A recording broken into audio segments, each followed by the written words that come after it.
also now working on aging to tie into healthy aging, as I was mentioning to Linda. So I'm also the interim director of the Seeley Center on Aging. Now, this gives me a great opportunity to work with the community on aging throughout the US and the world and tying that into what I've done with 40 some years of my career in HIV. So I think it's a great opportunity to bring my two worlds together. And I'm also a professor of medicine in the Seeley School of Medicine in geriatrics. So I've been a professor of geriatrics for the last 5 years, working to expand the aging work that I do from HIV and more on a global basis as well. So I'll leave that as what I've done. And I also want to give a special thanks and shout out to Matt Mendoza and also Corinne Dubé, I think, who's on today for their help in editing the slides, as well as Linda D. So I appreciate all your input to really make this as a digestible talk for the community. So I'll stop there and start my talk. Are there any thoughts or questions before I get started? No, So I think you better just go for it. go for it. So my plain language preview slide. Next.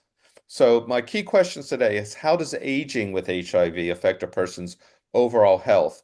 And the focus today is around cure strategies. I've been working in the cure space again, probably from the beginning of thinking about cure. I'm part of the Delaney Collaboratory with the Beat Collaboratory with Luis Montaner. And my role there is interestingly helping develop cure strategies and clinical trials in cure for the ACTG, which has been implementing many of these through a small grant program. And I'll talk about one of those small grants today that I'm part of for a cure strategy in aging. Key findings and take home, again, HIV accelerates, accentuates aging. That's work that I started almost 10 years ago. Inflammation's important. I think many of you have heard about inflammation, and it drives normal aging and is exacerbated in patients with HIV. So as we're starting to look about aging and HIV together, we really have to look at the idea that they're going to act together to affect the outcomes of our patients. And we're going to look about patient-centered care or person-centered care is vital. We have to look at the whole person, and that's an area I've been working on with the IAS in Geneva for a while, and person-centered care and how that is important in cure strategies. In the US, over 50% of our people with HIV and care are 50 years or older, and even they're now beginning to get older into their 60s and even 70s. To better treat all the people, we need to improve the understanding of the biology of chronic HIV and how aging with HIV is a person's holistic well-being, looking at the person themselves, looking at all the aspects, the mental health, the physical health, and all the other aspects of a person when they're aging. And how is it related to cure? Well, older adults require unique clinical care, therefore applying cure strategies to an aging population requires innovative approaches. So we really have to think differently in terms of the impact of aging alone, HIV, of how we're now applying cure to an older population. And why should we be excited? Well, there are novel treatments and medicines are being clinically tested. And I'll show some of those today that we're actually implementing in new trials in the ACTG in the coming months. And again, these could have a big impact on understanding the unique needs of people aging. Next slide. So as we now know, in 2022, over 50% of people living with HIV are age 50 in the US. And again, they're living longer, healthier lives because of the effective treatment. We're one pill once a day, and now we're going into long acting. And we saw in Science in 2024 the impact of lenacapavir as being the important discovery of the year in Science magazine, and thinking now not only about that, we're looking at long-acting drugs in our populations, in our older populations, and have to consider all of what we're doing there. And we're going to have over half the people in with diagnosed with HIV are 50 or older. Next, click through. Again, 54% in the USA are living with HIV 50 and older. Next. So how does aging with HIV affect a patient's overall health and future cure strategies? That's where I'm going to focus today. Next. So how do we connect core themes of what we want to talk about today and hopefully have you as our important community understand these themes? So what do we know so far? Well, aging drives next inflammation. That's key to that. And HIV drives inflammation. So together, both of these conflict both of these concepts are really critical as they come together in our aging population and thinking about cure strategies. Next. So, does aging and HIV synergistically affect patients? And the answer is resounding yes, it does. And this is how we have to think about it. So, we're taking a garden analogy to HIV, aging, and inflammation. Next. So HIV it acts like a super fertilizer that accelerates plant growth, but not in a healthy way. So this is where it's driving aging. Chronic inflammation as weeds. This is what spreads like weeds, inflammation, choking out the healthy growth and stressing the soil. Next.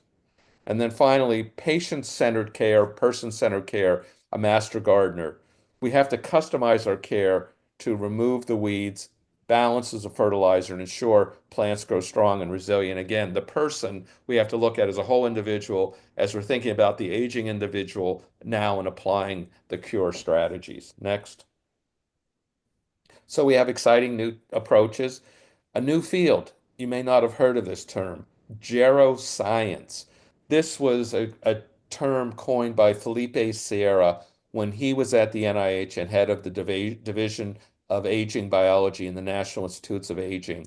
Geroscience is the science of aging, and now there is actually a committee at NIH that looks at geroscience. They actually have a yearly meeting that comes together to talk about this field across all the 27 institutes. We hope that will exist.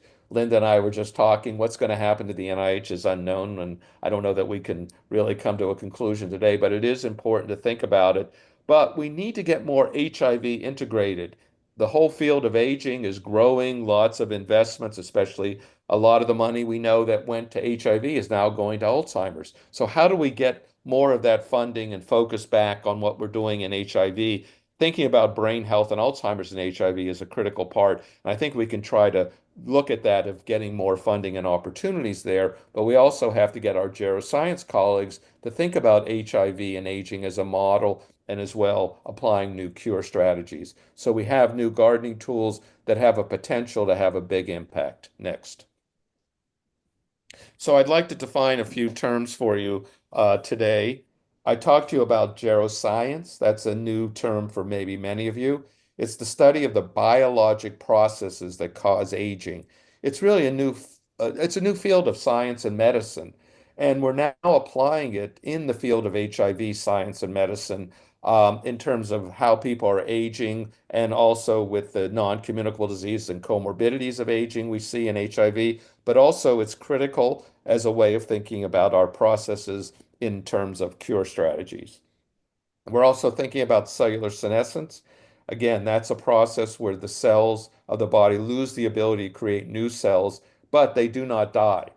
So this is you're creating these cells that are there that are aging. They're making factors like the inflammatory factors that continue to grow. So we need to attack these senescent cells with a new approach, which I'll come to later on, called Senotherapeutics. Those are therapeutics for these senescent cells. And there's those that block it. They're called senolytics that kill them, or cynomorphics that take them out by not killing them, but blocking their ability to make these inflammatory factors. Many of those drugs, interestingly, are ones we're already using clinically in our patients, and I'll talk more about that later. Epigenetics. This is an interesting area. Epigenetics are modifiable, and the idea is that the environment or behavioral factors that cause modifications in DNA. So this is your genetics are what you're born with, and you really can't modify those. Epigenetics you can modify, and this is where you get the environmental effects, like how you live. Are you in a smoke-filled environment, or are you in a environment out in the country or in the city? Pollution and all those things can affect you. That's the environment. But also behavioral and other factors can affect epigenetics. Epigenetics is modifiable.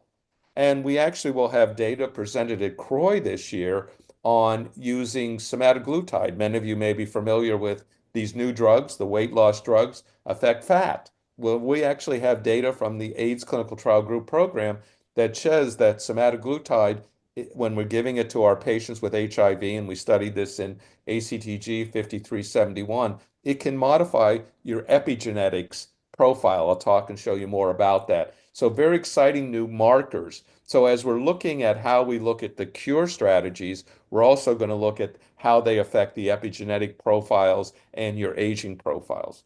Pro-inflammatory, again, those are factors that trigger inflammation, and we also know about um, cytokines that are, again, factors in the body that promote inflammation potentially. Next.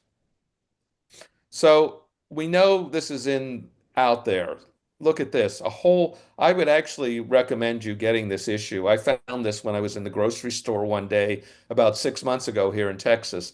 A whole National Geographic devoted to anti-inflammation, the science of and ways to treat it. Again, it's as you know, National Geographic is available to everybody, and we had a whole issue, and I think it really speaks to the idea that inflammation is in our minds completely in terms of how we can treat it, how we can treat aging. And it's one of the underlying factors that we have to consider in thinking about cure strategies, because if you don't deal with the underlying inflammation of aging, your cure strategies will not be as effective. So that's why we have to put out the fire of inflammation to then get more effective cure effects of all the different strategies, which I'll talk about today in aging. Next. So one of the things is improving health span. So now we're talking about healthy living. It's no longer it's not lifespan. So we're replacing the language. This is a new language for everybody today. No longer are we thinking about your lifespan, living to 100, but your health span, living to 100, but living healthily, being able to go out and jumping out of an airplane or going surfing. I live literally, I can look out my window and see the Gulf of Mexico from my window. So I'd love to be out there surfing today, except it's now snowing and ice storms here in Texas. So I'm not going surfing today. I'm also across from a golf course that's covered with snow. But I think we have to think about health span, living healthy into old age so we don't have disabilities, we don't have frailty, we're not on multiple medicines for cardiovascular, metabolic diseases. And all this is going to be important because as we get to better health span, we're going to get to better outcomes of how we have affect our cure strategies. Again, we have to consider neuromuscular function, cognitive, cardiovascular, metabolic, and body composition. Again, we know as we age naturally, you accumulate fat, and that fat can be a source of inflammation. And those factors, which I'll talk about later, called senescent associated secretory factors. Those are the cytokines that drive inflammation made within fat and other tissues in the body. So now Now, we're Alan, can I stop you for a second? This is going to be absolutely, extremely important for people that are over 65 to be able to be eligible for cure trials. You know, in other words, we're really pushing for that, but you have to be otherwise healthy. So you need to get all these other things in line, or you're going to be excluded from the trial just because of the trial's criteria. So, that's a yes. good, I think, hook for people to consider. Absolutely. Everybody, and we're trying to get people. I mean, now that I know many people are 65, and we're trying to look at healthy aging to get people engaged in their aging, when they're in their 30s and 40s. But we understand people today on the call, many of you like me, I'm 70, and I feel healthy, I feel active, I go and do my exercise. And I think that's what it is. It's my mental health, it's my physical health. It's what I'm eating healthy. And all of that's critical, Linda, as you point out, to be able to be enrolled and really getting that. And it's not just sitting around and, feeling like you're isolated in your house, but you really get out, you walk around, you look at how many steps you've done today. So I think that's all very critical. And what we're really doing is a shift towards delaying and compressing the period of the lifespan when frailty and disability increase. That's what we want to eliminate because all those are critical factors that we want to try to reverse in our whole lifestyle in our HIV and aging population. Reduce disability, reduce frailty, and then everybody's going to respond and do better when we start thinking about cure strategies. So we're going to extend and improve health span. I don't know that anybody wants to live to 150, but I want to live to 100, but I want to be out there doing what I do. I learned how to play pickleball in the last year. I never played pickleball before. It's a new sport, but I now go to the community center and play for people pickleball now every Saturday. So I keep active like that, and I think that's critical to everybody today. Next slide. So we do have clear evidence of accelerated aging in persons living with HIV. And this is looking at epigenetic age. I mentioned to you this is the modifiable thing in your genetics that are influenced by lifestyle and environment. And you can look at the HIV versus the healthy. And there's a difference here in epigenetic aging. So now we're looking at two different aging clocks. We're talking about, you may have heard about aging clocks. So we have your biologic age. I'm 69. I'll be 70 next month.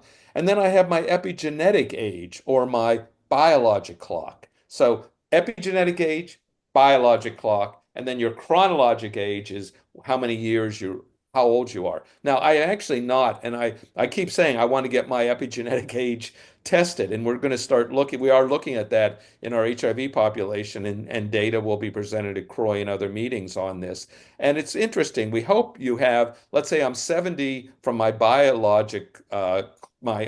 my chronologic age is 70. I would hope I'm 50 or 40 for my epigenetic or biologic age, much younger. What happens in HIV overall, though, most of the time you're older. In this case, it's 5 years older. And we want to see if we can reduce that and reduce that age. So there's an increase in incidence of age-related illnesses at relatively younger ages. So you're even driving more of that epigenetic age acceleration at age 50 to now people be looking like their biologic age is 60.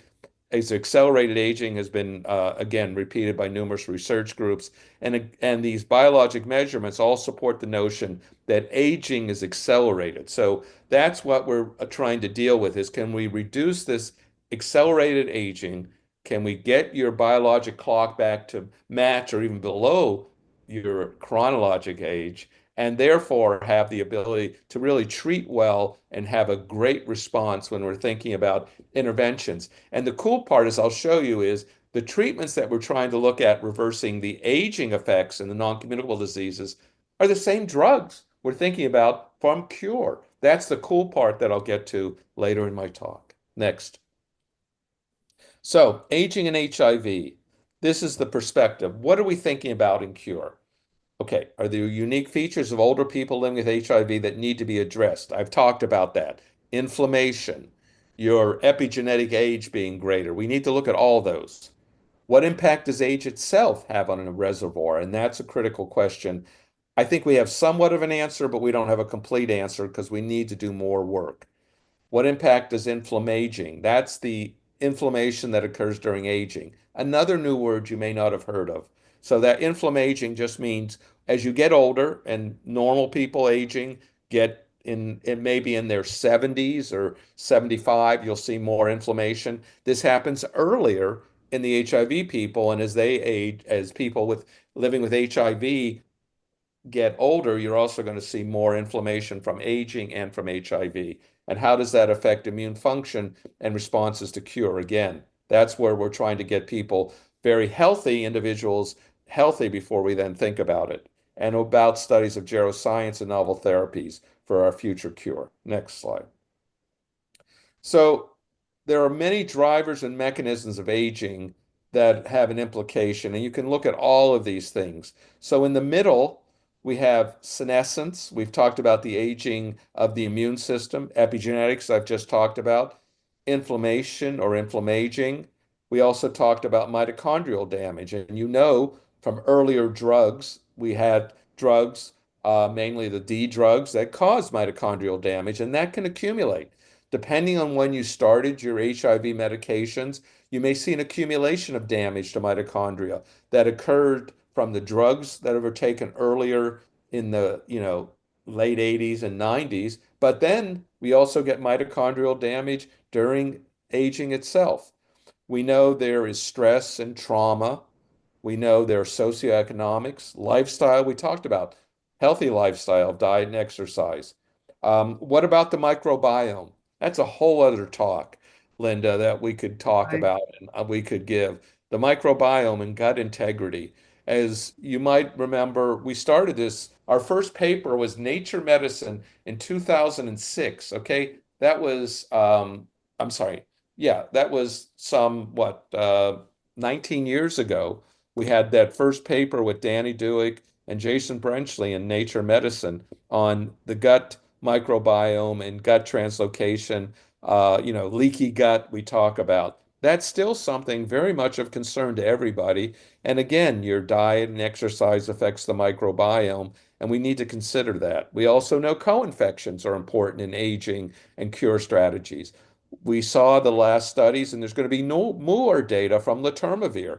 How about CMV? CMV is a very interesting virus involved in aging. And as you know from Sarah Gianella and Peter Hunt's work on letermovir, we didn't see the outcome we wanted, but there may be other effects of letermovir, and some very exciting new data will get presented at CROI this year from that study in the ACTG. So think about co-infections of aging, and we also know hepatitis and other co-infections can affect that, but not just if we're thinking of the US, but what about globally when we think about malaria, TB, parasitic infections, when we're thinking about cure strategies in other parts of the world, low to middle income countries, we have to consider the viral reservoir we've talked about. How is that affected, and how do all these other features affect it? And then we talked about the therapies of PrEP or ART or heart itself. Next. So we also have hallmarks of aging.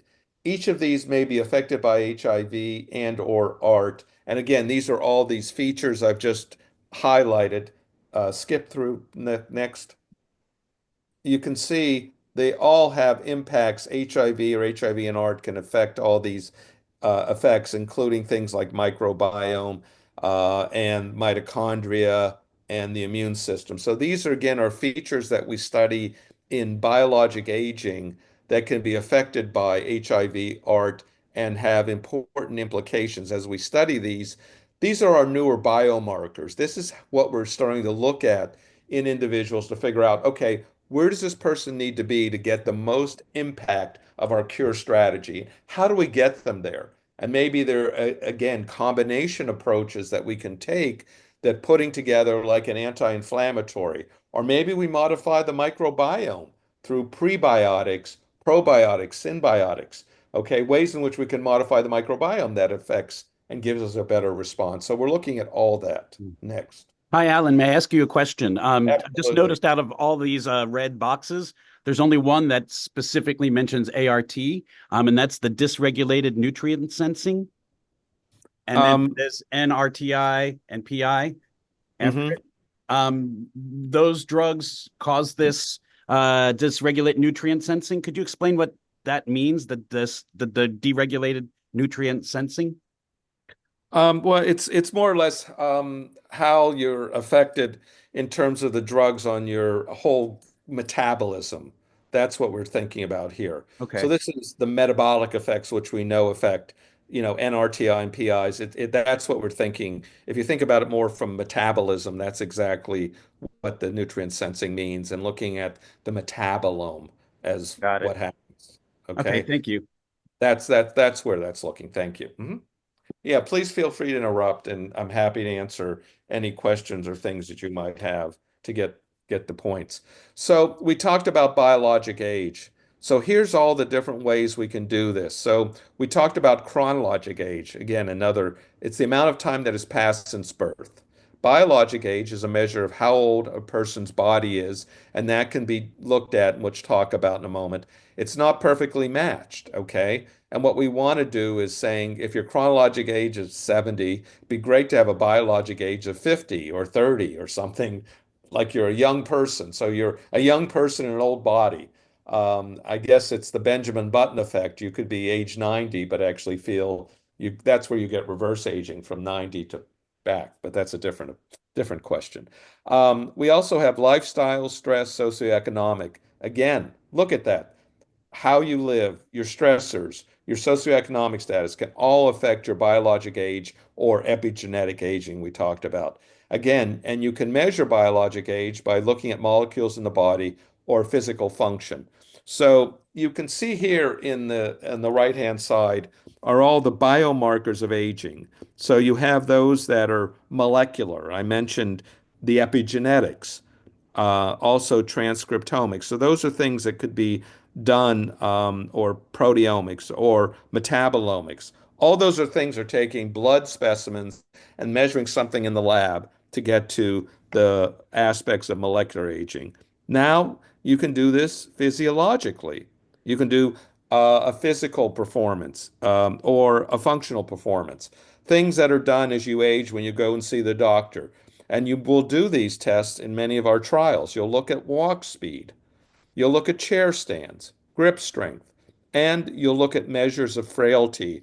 Many of you may have heard of frailty index, like the Fried Frailty Index developed by Linda Fried. And again, those all have an impact on your outcome and are biomarkers of aging. And then finally, we're moving to the digital world. You're wearing your Apple Watch. You're wearing other digital technologies that measure wearables, or from non-wearable technologies like scans, like MRI or other scans that we're looking at. So I think we're getting to a level where we can now make these globally available to look at aging effects, where we don't just have to look at the aging at the blood level, but we can also now get correlates, which we're trying to do across all the technologies to show, hey, what happens if my biologic age by epigenetic is such and such? How does that reflect in my frailty measure or my walk speed or gait speed? Those are important things that we're correlating, because now we can adapt all of these tools to the most limited resource settings to really do these tests and make them available to everywhere, everybody, everywhere, all the time. It sounds like a movie, but that's the ability to do this. And especially as we work with companies to develop novel digital technologies that can reproduce these as well. Next. So this is showing you again evidence of accelerated aging in persons living with HIV. This is looking at the question of epigenetic age. On the right is a similar graph that I just showed you. Again, the aging 5 years older by epigenetic age. And again, there's data here in another paper showing the same effect in HIV status, normal, and HIV blood data showing you the age acceleration. So you see that occurs, and it's been published in a number of papers. Next. There's also a nice opportunity to see epigenetic aging before starting and after being on therapy. This is a Lancet paper, Healthy Longevity, from the Swiss cohort, many of you know of. So epigenetic age acceleration over time. This is using a particular clock. There are about 10 or 12 different aging clocks that are used in the literature. And again, I'm not going to say one clock is better than the other, but we're looking at all these different clocks. But the point is, epigenetic age accelerates before antiviral therapy and decelerates after viral suppression. So it's a longitudinal study. So you can see before ART, you can see those spaghetti plots going up. Now click through.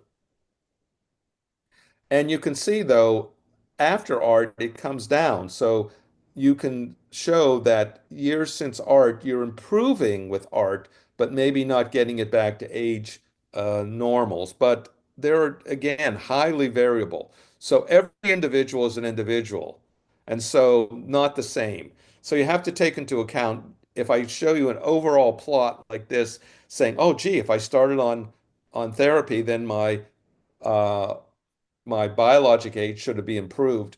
That may not happen for everyone. And we're now trying to figure out, what are the other features? Is that underlying inflammation? Is that lifestyle? I mean, is it biologic, or is it related to lifestyles, related to stress? All these things are going to be critical, because these are the biomarkers we're now using in many of our studies in the ACTG and other cohorts around the world. Next. How big are those studies going to be able to tease out that sort of stuff? Well, probably in the hundreds of people. You know how big the Swiss cohort study is. So these are cohorts that we're trying to look at, but we're able to use these biologic markers even in we can show that. I mean, we did do this in the Reprieve trial, and we're writing up a paper now with Steve Grinspoon on a 100 person subset of Reprieve to show that there was an impact on the biologic age using one of the aging clocks, that it actually stabilized the biologic age in the pitavastatin group, whereas those not on pitavastatin, the biologic age continued to go up, Linda. So, Cool. That's not so many at all. That's good. yeah. So the idea is we can do this with a small group, and we're expanding that. And that paper, we I think presented it last year at CROI, but we're writing up the paper now, and we'll show similar data with GLP-1 agonist semaglutide from the ACTG. So that's the exciting data, is that many of these drugs that we're looking at will affect in our HIV population that biologic age, and then potentially once we're looking at that, it may also have an effect on the reservoir. So that's the cool part of all this. We can combine both questions of aging and effects of the on the HIV reservoir and cure strategies. I just bring up again because I've done a lot of microbiome work in my career and asking, does intestinal microbial signatures link to accelerated systemic and intestinal aging? Now, this is an interesting question. When I ask you to get your biologic age, that's a blood biomarker. Let's go to the next slide. But what we've actually done is we've looked at the intestine in the blood and asking, well, is that equal? If we look at your stool or your gut or your blood, so in this case, we're looking at stool for the microbiome, gut for the ileum and colon biopsies, and then blood. And you can see these are smaller cohorts, 25 people on ART and without ART. And they have the same chronologic age, okay? They're in their 50s. Next. Then we can show that we find both accelerated blood aging and accelerated aging in the intestine. So, and interestingly enough, the intestine may be a little bit higher or different than the actual blood aging. So all of your organs or all of your body doesn't age at the same rate. That's the interesting part. And there now are approaches that we can use, aging clocks that can say, well, what's the brain age? What's the heart age? What's the gut age? And Hmm. these are cool approaches to see. Then maybe we could start to focus on, well, we need to treat different parts of the body differently in order to affect the aging effects, and then also with regard to HIV, but in aging alone, but also HIV and aging. And so we're starting to just gather this exciting new data and try to get through understanding how do we impact it, and then how do we look at, important outcomes. Next slide. And we're also, I mean, again, this was brought up from Linda to ask about what about the reservoir and aging associated in adolescence. So now we're not only thinking about aging of people who were infected at 30 and now 65, but what about people who were infected at birth and now 30? Same age time frame of 30 years. And what's that going to look like? So again, this was just a recent paper from the Italian group of Anita De Rossi saying that the reservoir and the risk are associated again in adolescents aging with perinatal. Next slide. And this just shows you some of their data and what they did. So premature aging occurs even in patients who acquire HIV perinatally. That's the important part. Again, they have age-matched healthy controls. Then they have perinatally acquired HIV adolescents and young adults. And you have 35 late suppressed and then early suppressed, and they can show differences. Next slide. Just a little bit of the data and the references here is that you can see pro-inflammatory cytokines are increased who acquire HIV perinatally. And I'm not going to go through the details. These are the different cytokines that have been looked at, IL-6, IL-8, and TNF, are all these pro-inflammatory cytokines that we study, and their difference in terms of whether you're non-suppressed versus early suppressed. So again, inflammation's there, and it's important that persist even in from this aging effect of being infected perinatally. Next. And markers of aging, so these are now are more markers of aging here in terms of senescence and exhaustion, and then relative telomere length, again, are increase in young adults who acquire HIV. So you can see that there is these aging effects from the laboratory side, and not as much work has been done on these folks as have been done on the people at their 50s and 60s in these individuals in their 20s and 30s. And then we have a whole other group of people we have to include. What about somebody who is age 60 and gets HIV infected? We have those folks, and there is an increase in those. So we have all kinds of interesting questions we have to ask ourselves in terms of how we effectively treat and work with our population across all these different questions of aging in the future. Next slide. So in my last part of my talk, and then we'll open this up for discussion, is the idea that we're targeting new therapies in HIV. How can these be important for a cure strategy? Next. So we have challenges for a cure, and you're aware of many of these, and these have been covered in many of the previous talks. How do we activate latent cells again? How do we find and remove reservoirs? And how do we understand and address unique patient needs in the older population? I think these are all how we have to take this into account. Next. So as we're looking, we're now taking HIV in geroscience, okay? And we talked about that. Geroscience is the study of biologic processes. And if we can think about geroscience overall, we can better deal with our cure strategies, okay? These are interventions aimed to slow down the biologic aging process. And what are examples of geroscience? Improving your diet, caloric restriction, okay, better nutrition. What about mobility feedback devices? These are being used. So again, an Apple Watch, exercise. So all of these are things we talked about earlier. And then finally, novel or repurposed drugs, and I'll talk more about those.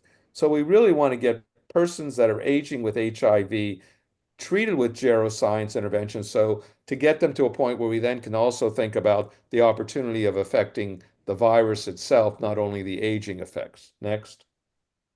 So we're looking at a new field of Senotherapeutics. These are drugs to address the senescent cells, okay, and HIV and aging. And we have two classes I mentioned.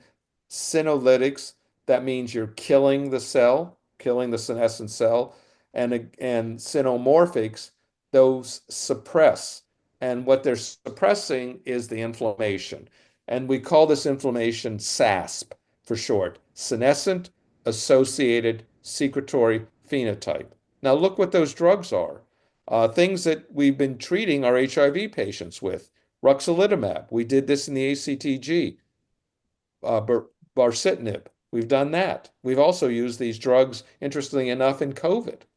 Rapamycin, we've used in ACTG, and metformin, which is a diabetes drug and being used. So all of these are drugs we can repurpose and start to think about as part of presenting.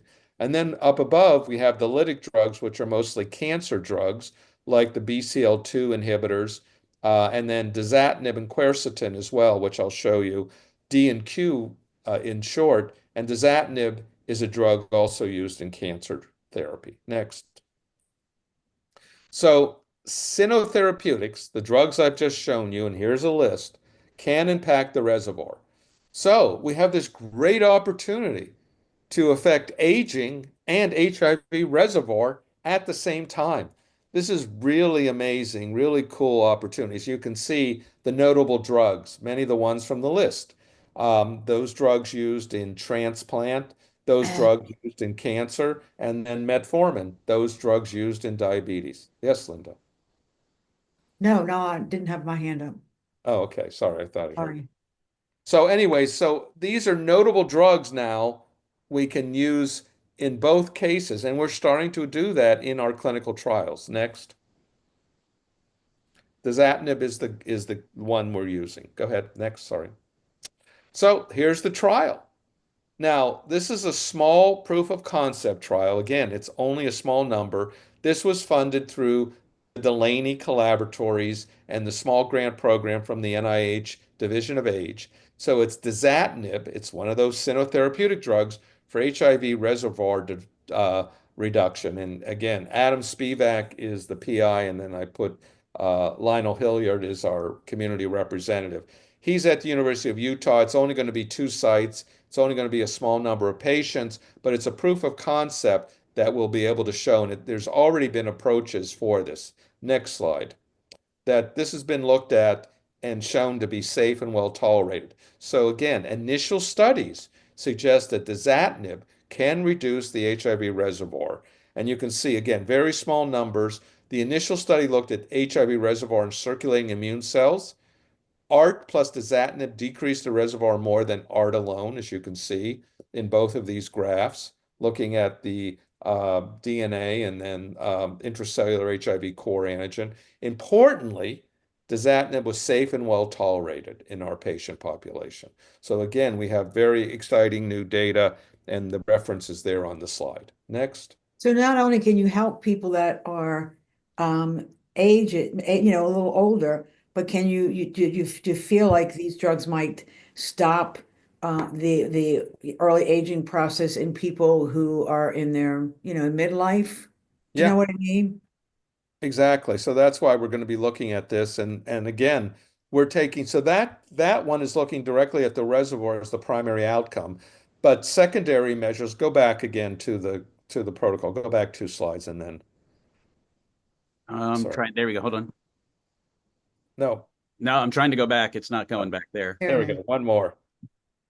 Okay. So yes, Linda, what we're doing here is the primary outcome for this study is reservoir reduction based on what Right. we have from our in vitro data. Yeah, I'm just Second, thinking ahead. yeah, and secondary measures are going to be how it affects aging. How do we look at frailty? How do we look at other measures of aging? We're also going to be looking here at epigenetic clocks. Does dasatinib affect that? So now the field of geroscience is giving us a new insight into the cure field. So there's 2 parts to cure we have to consider with aging. One of which is the underlying inflammation that's there. Now, we know it persists in aging. We know it persists in people who have been on long-term drugs. They still have inflammation. They still have microbial translocation. That still exists. And I can come back to that in the discussion saying, well, maybe we have to deal with that as well.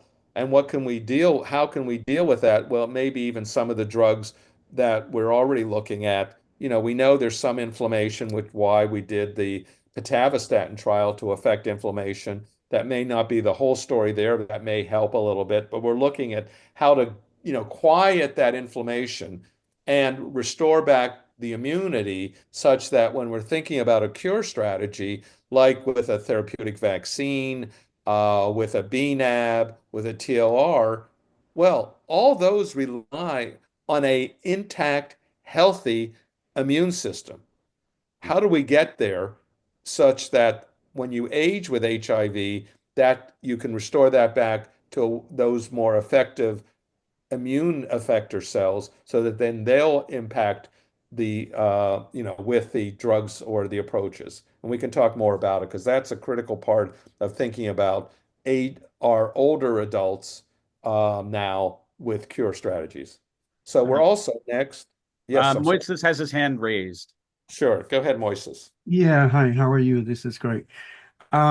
So the purpose will be to impact the reservoir, so like it prepare the body and the immune system, lowering the inflammation. So like it will augment the effect of future cures in your body, right? Mm-hmm.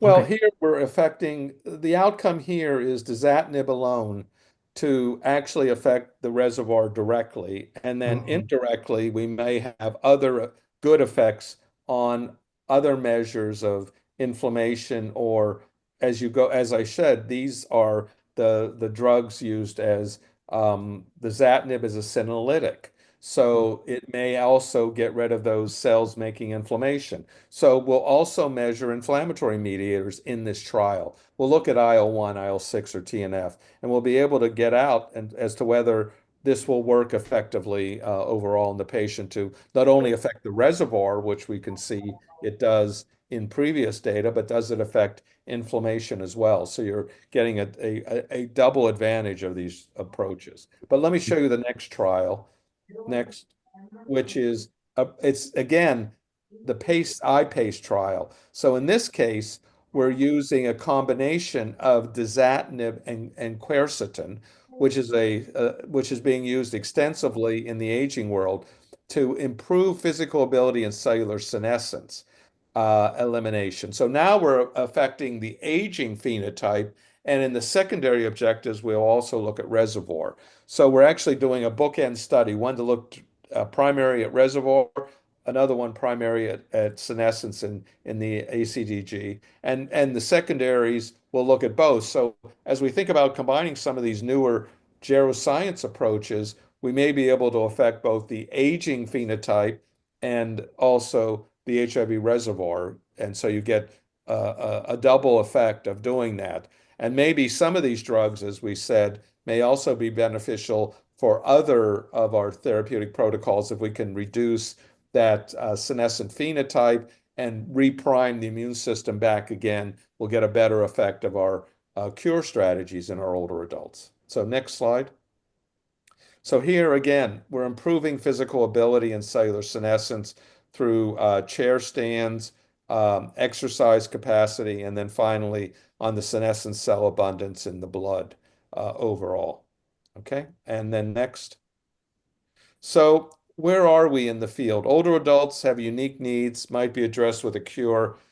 Um, Again, many of the emerging therapies you might not do as well. So again, a cure strategy in a 65-year-old for all the things I've raised today and we need to look at may not be as effective as in a 30-year-old, but we now have ideas in the geroscience field of how we can do both and maybe have those really be effective in our older population together. And we're doing that. We can do the impact of age on the reservoir is unknown completely, but it will be important. Again, chronic inflammation, well-described feature of aging, a target of many therapies, including some being developed in geroscience. And so I think we can combine those features of geroscience approaches in aging along with our cure approaches and start to think about that in the future. And now next, I think, is my gardening analogy again. Next. So HIV can accelerate aging like a super fertilizer. Again, chronic inflammation from HIV and aging are the weeds that disrupt it. And finally, we need a master gardener who can use geroscience and all these new medicines to support healthy aging and really develop the areas of cure research in persons living with HIV in the future. So I think we've got a brave new world out there of new opportunities and new thinking of how we're going to apply a lot of these new strategies. I mean, we're already doing them in HIV, of course. We've done rapamycin, I've shown you. We've done other of these drugs that we're thinking about, but we can again look at new ones in the future and see what they can do to both the reservoir and inflammation together. Next. And this is just acknowledging Old Red, which is the oldest building on campus at UTMB. It survived Isaac Storm, the major storm in 1900 that destroyed the city of Galveston, but the medical school stayed open, and the dean of the medicine told the folks at the time that UTMB closes for no storm, and this storm destroyed 2/3 of the island of Galveston at the time. And you can see the references here and my other funding and collaborators. So I'll stop there and be happy to open the discussion and take any questions. I may have gone a little bit longer, but I hope Very this. good, though, Alan. There's one question about coenzyme Q and other over-the-counter drugs. Any thoughts about that, using those in trials? Yeah. I mean, we've been at this a long time, Linda, with the over-the-counter drugs and all the things. Right. There's lots of things out there in the fields of aging and things.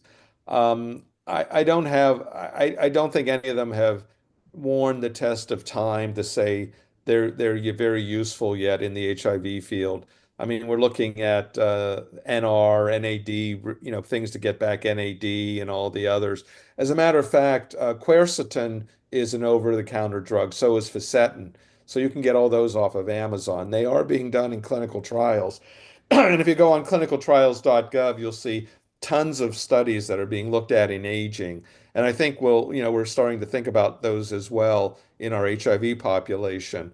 Now, these are more for the aging part, maybe not so much from the reservoir part of what we'll be able to look at. But I think as we start to combine, we need to sort of dampen the inflammation. So we need to think about what are the most effective approaches to dampen inflammation to then have the most effective outcome of many of the approaches we're already using in cure, like we have therapeutic vaccines and the monoclonal antibody strategies. There was also a question about whether the slides would be available. And then Kay had a question about, does this agent, I'm guessing dasatinib, penetrate the blood-brain barrier? Is it site-specific for the reservoir? Also, does this work with all peripheral monocytes or a specific cell type? Does this also affect B cells? Yeah, all great questions. There's actually studies looking in dasatinib in Alzheimer's disease. So I know they're starting to do that. And if you look, they're studying it, and I think it does maybe, I don't know that there's any data. The one published study on dasatinib and quercetin has been in idiopathic pulmonary fibrosis, a lung disease, where they did improve the inflammatory markers in the patients.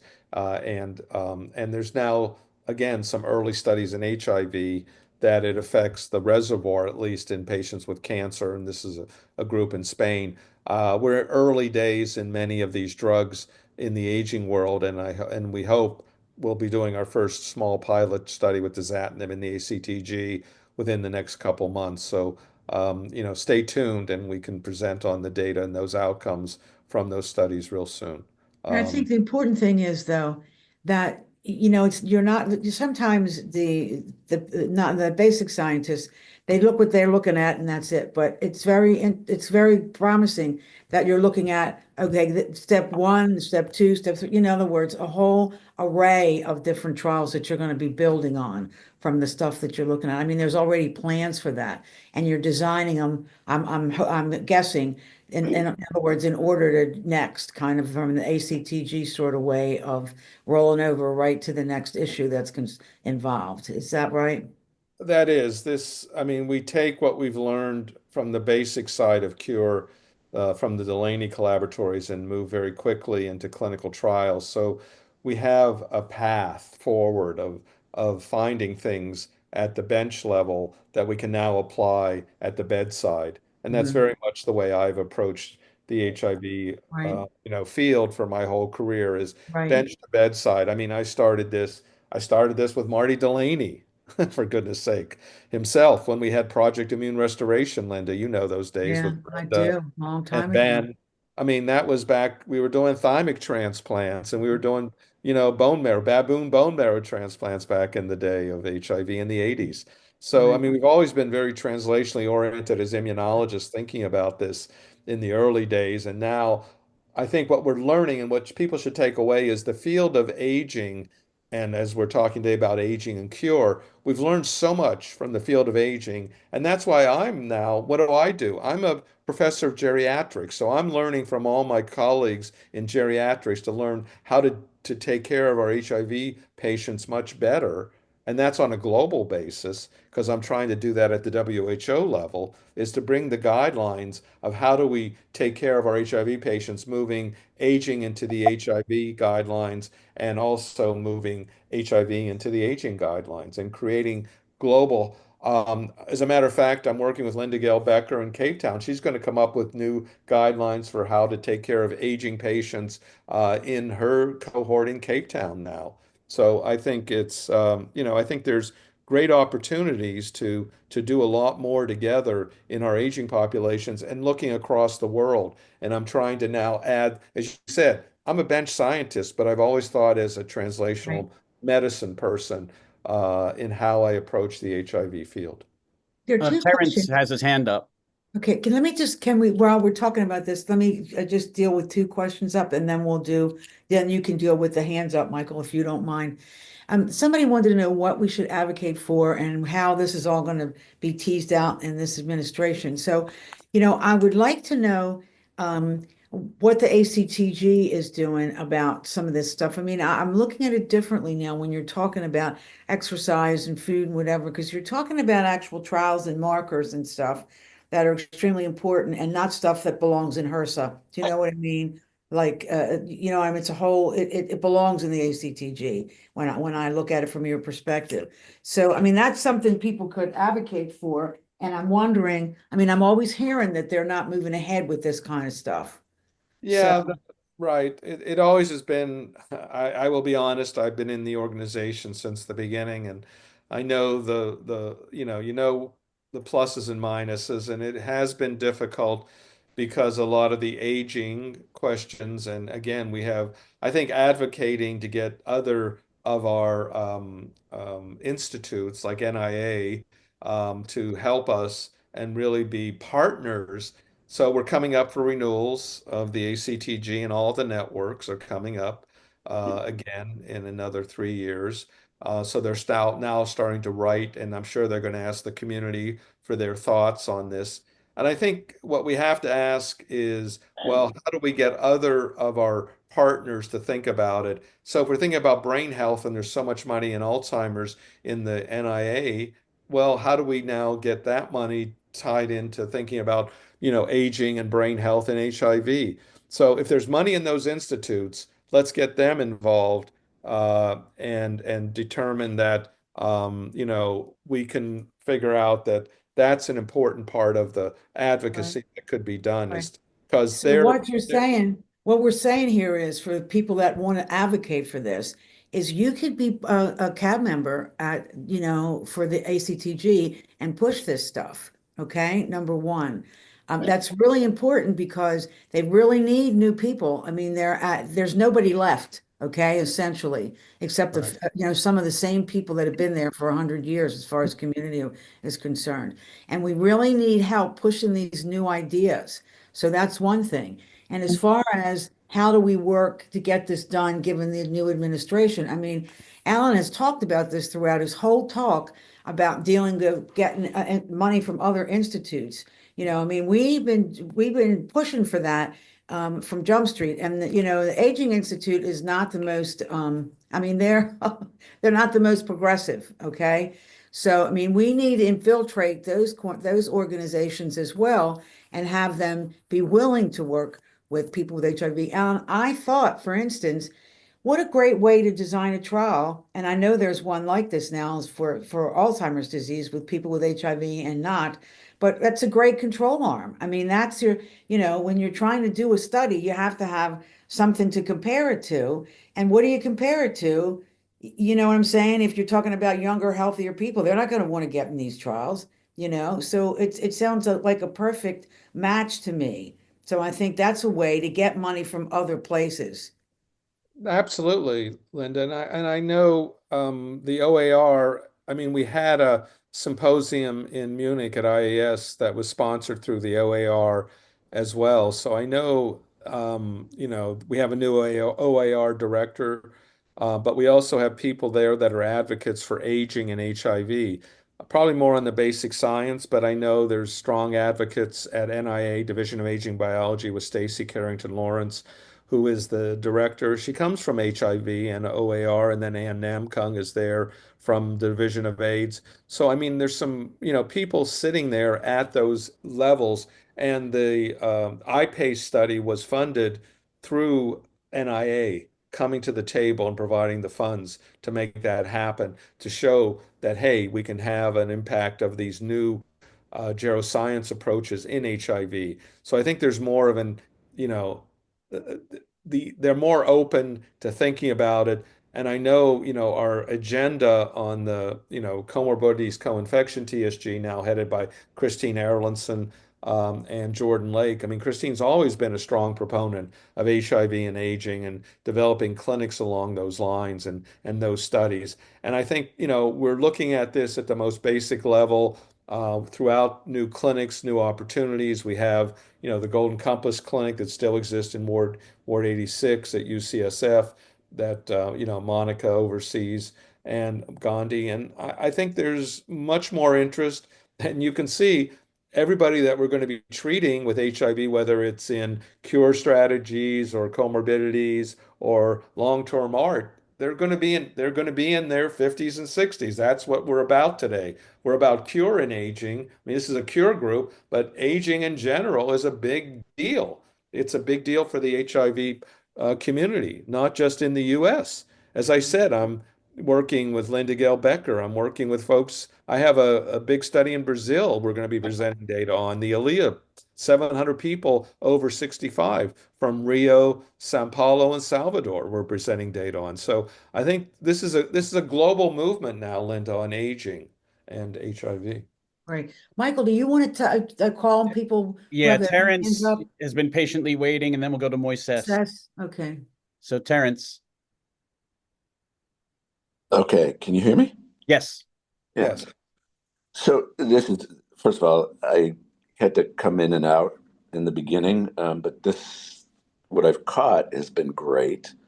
And I just want to talk a few anecdotal things. One is the stuff you're talking about in aging and like some of these studies in medicine. It's some of the same stuff I see that's happening in um, preventing aging in diabetics and people with heart disease and autoimmune diseases. So the connection is amazing. And also, as someone who, let's see, I got diagnosed 38 years ago. I had a liver transplant 7 years ago. And one of the things that I'm finding is with the immune suppression to retain my liver, um, I'm functioning much better than I have in like 20 years. And so that's why I was interested to see some of those medications that you say they're considering.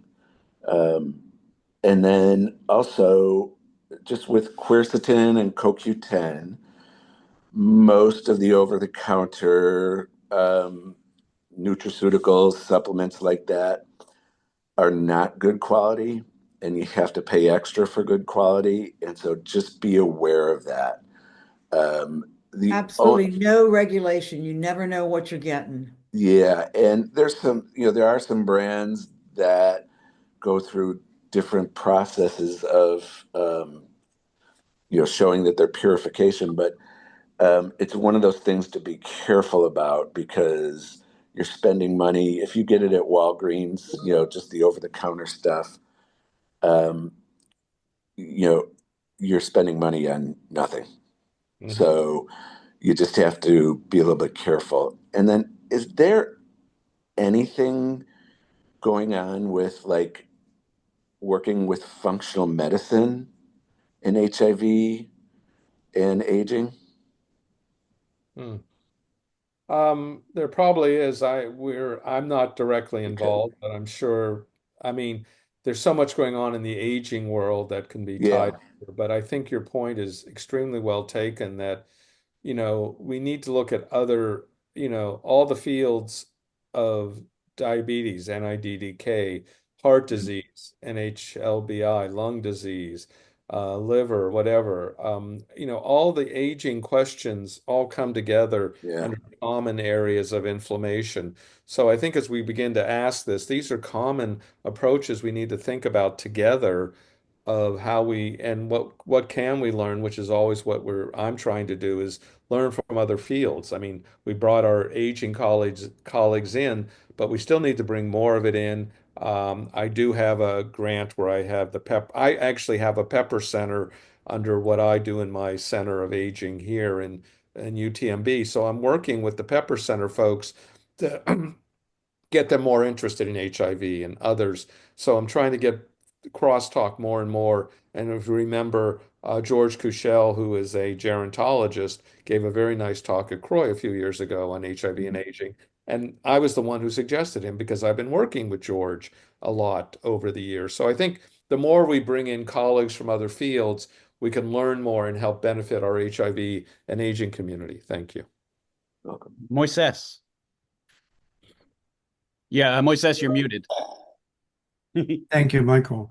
You answered the question. I was thinking that, until we get a cure, the management for aging and HIV is going to rely in prevention and management of comorbidities. So I can see, like was said, there is a path there also.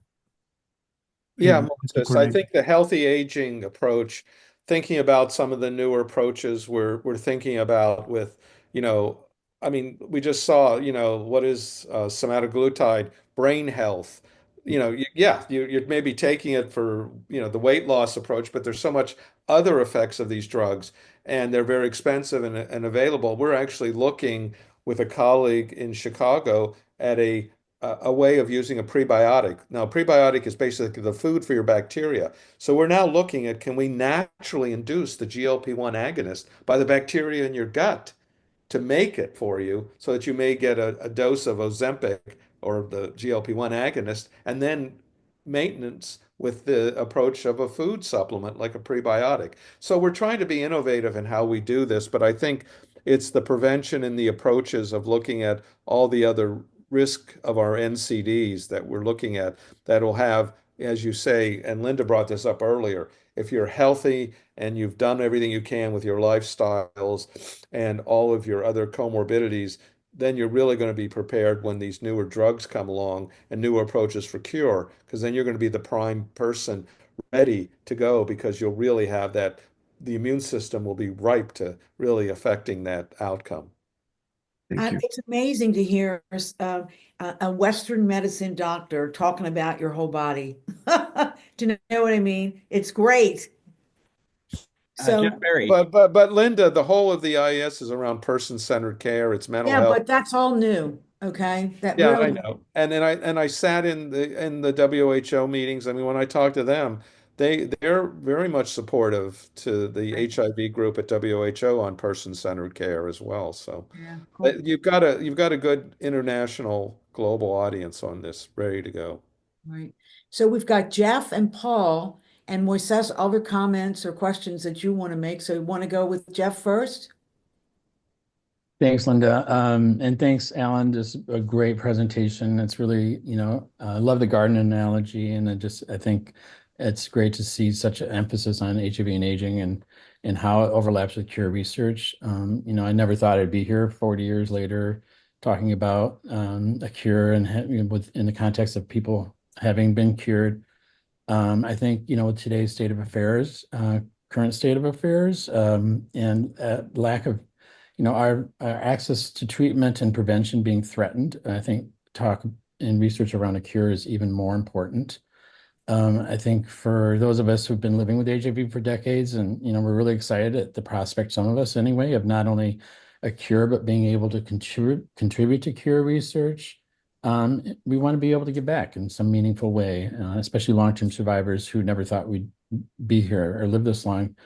But I also, we need to obviously do it in a safe and methodical way. And so we don't put anyone at unnecessary risk. And also, as has been pointed out, we need diverse representation in these studies of people living and aging with HIV, including race, ethnicity, gender, to ensure those risks are mitigated for everyone and not just a few. So my question is, and I put it in the chat, but I'll state it again. What do we know about whether there is a difference in the reservoir between long-term survivors who are diagnosed with AIDS and opportunistic infections, and then and people like me who just have had HIV? I've never been diagnosed with AIDS or an opportunistic infection. Do we know anything? And if so, does it matter? Well, I think overall, as we know, the reservoir goes down as the length of time you're on, but if you start treatment at a later phase, like at 200, when you may have an AIDS diagnosis, you're going to have a much larger reservoir than when you're, earlier on. And, if you had no eye as your early diagnosis with PCP or KS or even some of that, you're going to have set up a much larger, higher viral load, more of a reservoir. And we know that because, we're trying to look at cure strategies, as you saw in some of our approaches, whether, in the acute infection versus more chronic infection, that when you treat acutely, you're going to have a much smaller reservoir. So that is the case that's why, we may try to go for the acute infected patients because there's a smaller reservoir because it hasn't as we're treating earlier, and so the reservoir doesn't have as much of a time to establish itself and grow to such a larger role. So I think that there are differences clearly there from the literature, but I think, as we asked the question today in aging now, what happens as, let's say, okay, you're 30 and now you're 65, what does it look like? I don't know that we've done enough. We really don't know in the aging population, because now we have another issue is, well, we have this other effect of inflammation I keep bringing back. Because as you age, you get inflammation. And as you go on with your HIV, your inflammation continues. It's not gone away. Even in the acute patients, there's still inflammation. So how does that contribute at all to the reservoir in a long-term survivor now who may be 65 or in their, whatever, and what's that reservoir look like versus somebody who's in their 40s? I think those are still important questions that we could answer. Thank you. There is work now too, Jeff, that researchers are aiming at. Okay, now it's time to actually look at drugs or interventions against the reservoir itself. So if you have a giant reservoir, you know what I mean? Maybe people can chip away at that with medications or new interventions. So, and Paul?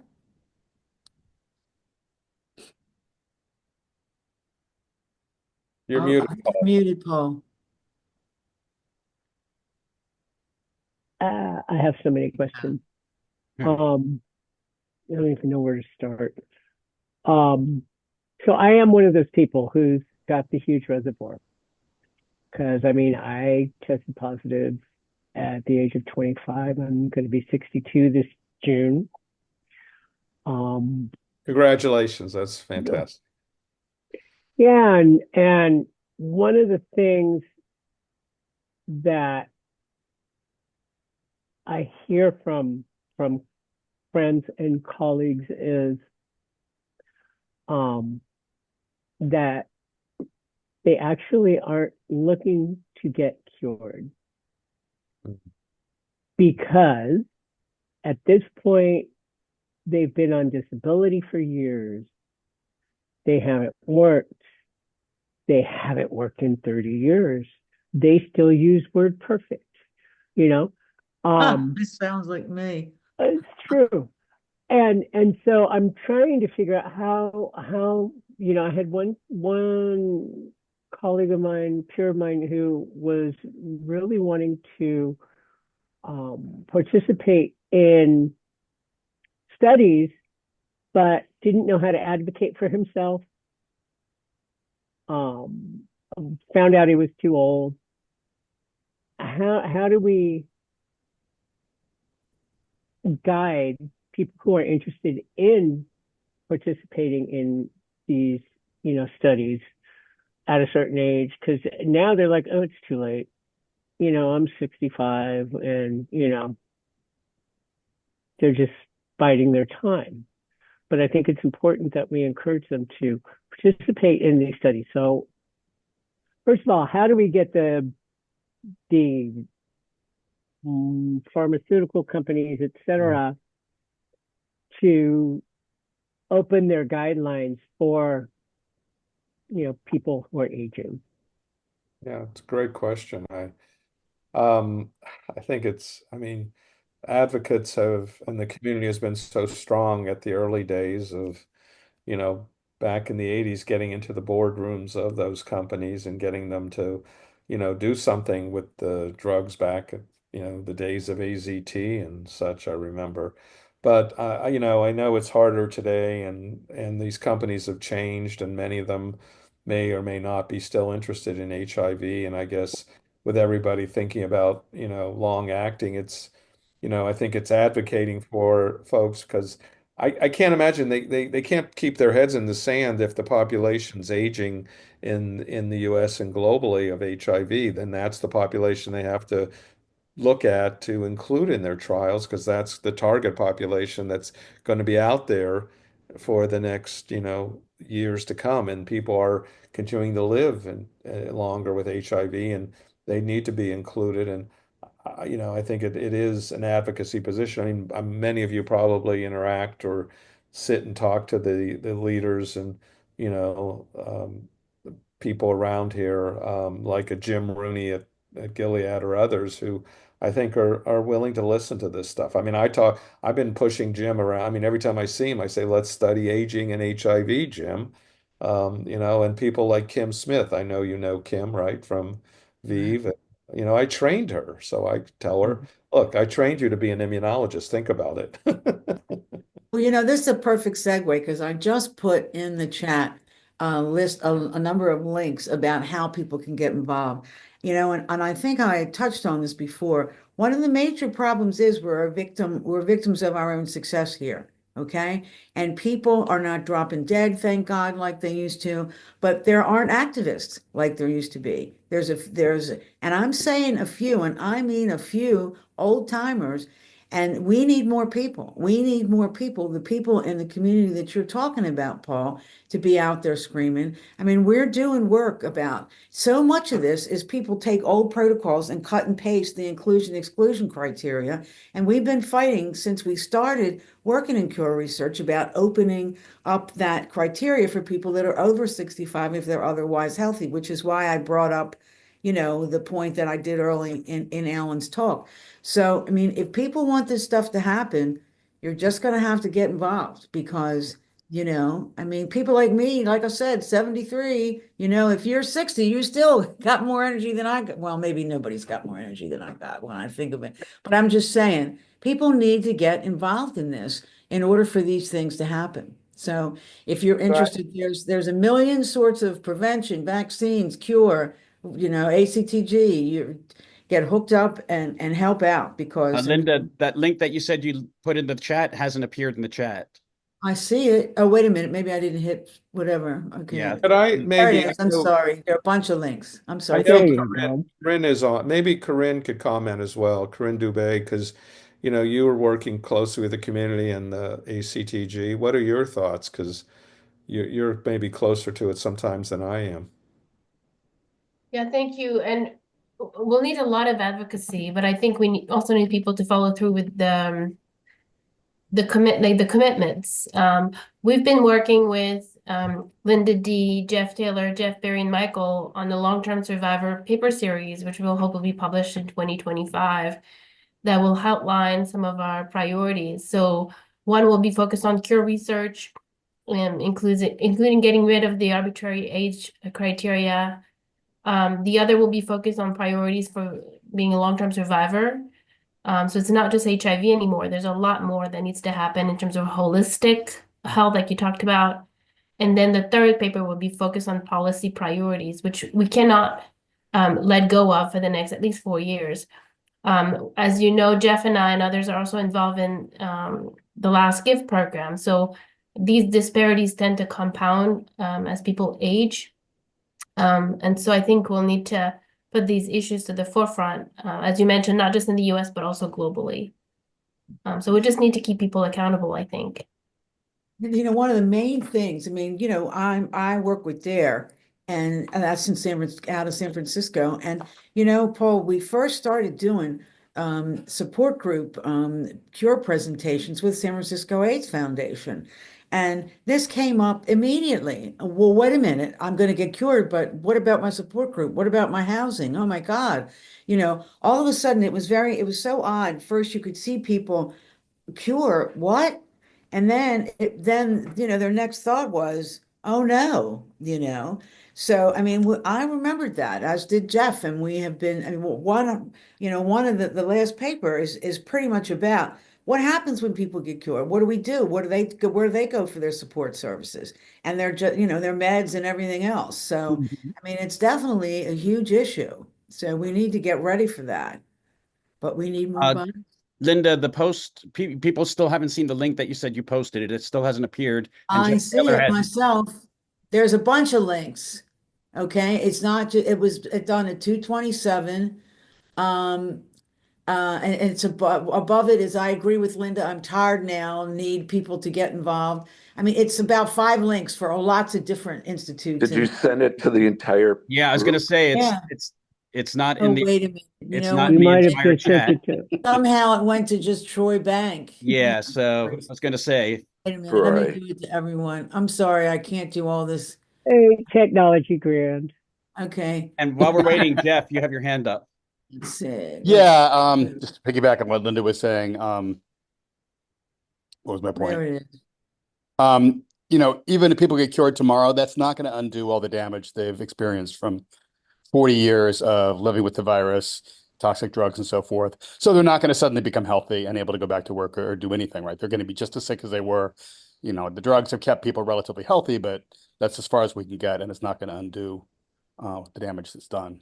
And then my question for Alan was, thank you for bringing up the microbiome. This is such a huge topic, and there's been so much work done, but on a practical level, none of the interventions have really worked, right? We could take all probiotics and kombucha and all this stuff until the cows come home, but none of it's really worked. And part of it is getting the right species to the right part of the gut, and also the brain, which has been recently discovered as well. And as you know, that's a big concern for neurological complications that a lot of people are experiencing. So kind of where do you think this fits in?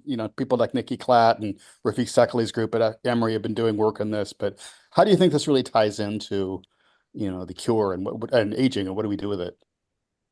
Good question, Jeff, because like you said, we've been at it. I mean, I ended up getting, we had a meeting, HIV and the microbiome, which we ran at NIH for years, and then basically no one wanted to support it anymore from industry and from the funder side, so we stopped doing it. And I still think there's plenty of interest and opportunities, but like you said, it's still interesting research. How do we turn that into something very practical from a therapeutics perspective? And you're absolutely right. We've been through rifaximin, we've been through sevelamer, we've been through mesalamine, all these drugs that we've tried. We've even done, fecal microbiome transplants, poopsicles, and such.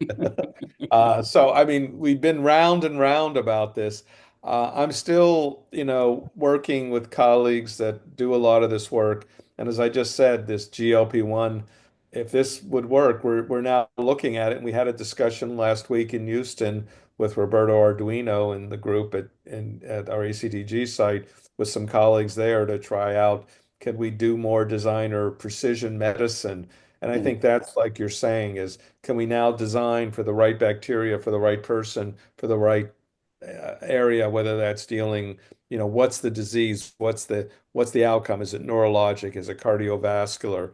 So I think we need to be more focused and not just be broad approaches and just, do a shotgun approach. We need to be more stealth and focused. So we're going to continue to do that. And if I can come up with something that would be fantastic that we can apply, like even around the GLP-1 question that I think is critical, which is what we're looking at. And it looks like, we'll give it a go and try to create an SBIR. So I'll definitely keep you in the loop as we're developing these new ideas and see where we can apply them in a larger group of our community with HIV. Moises, did you have anything else you wanted to say? Just very quickly, this was making me think about, how in the beginning when we were tested positive in the late 80s and 90s, how we have to go, you know, one drug after the other, this sequential living that we had. And then when the protease came, some of us has all this resistance. And when we finally came through that, right? Then aging came. And when I started to see these issues of aging, I had no answers or no understanding of what possibilities I may have that I was facing in, earlier with layers and different comorbidities at the same time. So, your resilience go tested, right? But when I hear about these new approaches that will provide that diversity of options for us, even when we are, 60, 70, 80, we will have that. If so, I just wanted to say thank you for that because it just give you motivation and hope. Yeah, yeah. Oh, How about we're Mario? Last question, Mario, did you have any questions you wanted to pose? Can't hear you, baby. You're muted. You're muted, Mario. Mario, you're muted. Can you hear Mario? We cannot hear you. Oh, you're muted. Okay. No, All I right. don't have any specific questions. I've got a lot of answers. Thank you for all the that information.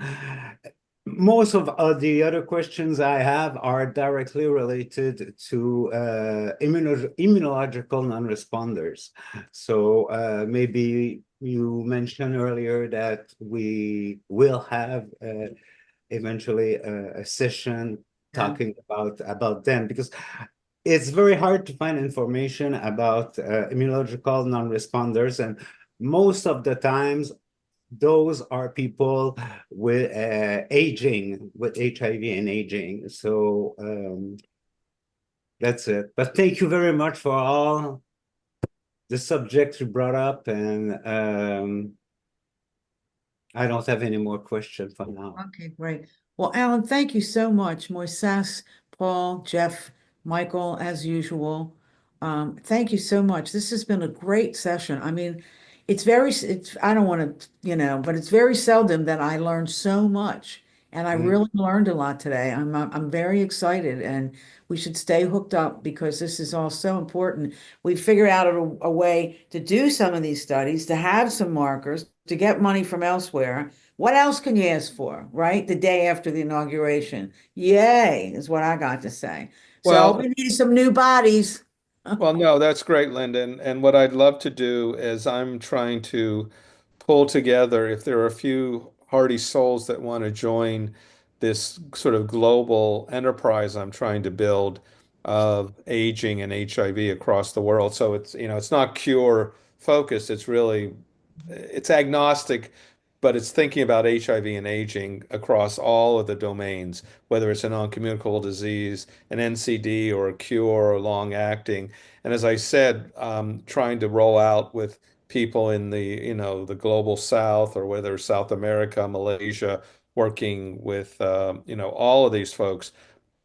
Happy to tie in, and we're trying to look at and look in regional areas is what about other, so I'm now looking, I put working in Jamaica. I think there was somebody on the call here from Jamaica Yeah.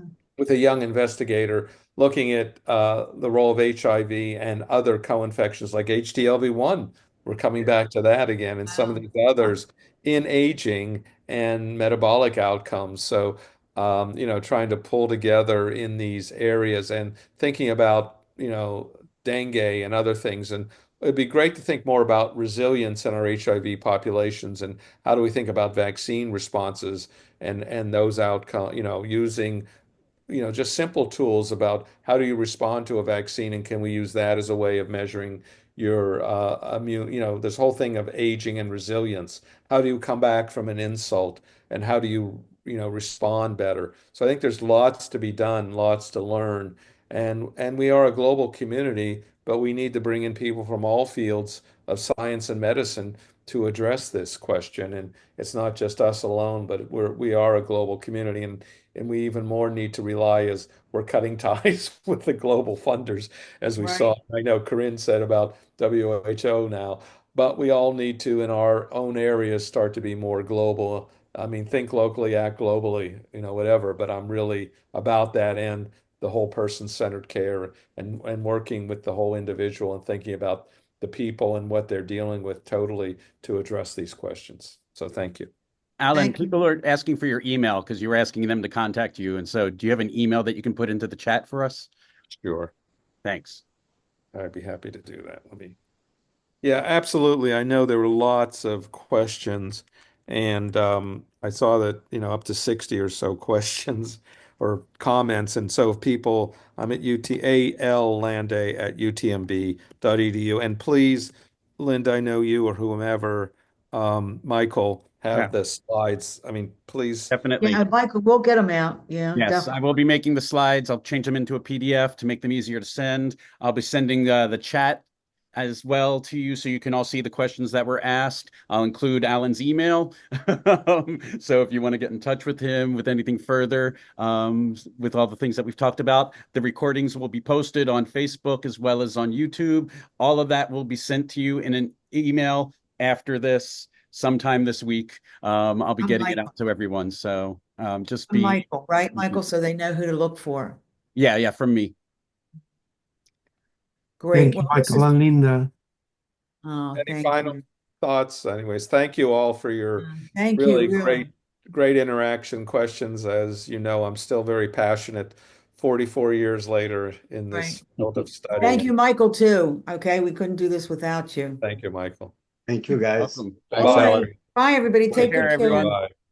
Bye all. Bye. Thank you. Just what we needed today, Alan. Thank you. Thank you.